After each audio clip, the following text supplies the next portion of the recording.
மாயாவும் ராஜும் 3 வருடங்களாக காதலித்து வந்தனர். எண்ணற்ற நினைவுகளையும் சிரிப்பையும் கனவுகளையும் பகிர்ந்து கொண்டனர். ஆனால் சில காலமாகவே அவர்களுக்கு இடையே இருந்த காதல் குறைய ஆரம்பித்தது. அவர்கள் பேசிக்கொள்ளும் நேரமும் குறைந்தது. அவர்கள் மீண்டும் இணைவதற்கான நம்பிக்கையில் ஒரு மாலை நேரம் தங்களுக்கு பிடித்த ஒரு ஓட்டலில் சந்திக்க முடிவு செய்தனர். அவர்கள் எதிரெதிரே அமர்ந்திருக்க அவர்களுக்கிடையே மௌனமே பேசியது. மாயா ராஜன் கண்களை பார்த்தாள்.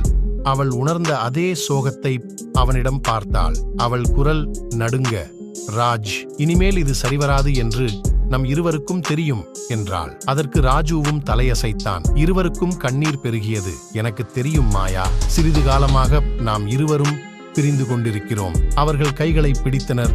இருவரும் தங்கள் காதல் அதன் போக்கில் ஓடுவதை புரிந்து கொண்டனர். இது ஒரு கசப்பான தருணம்.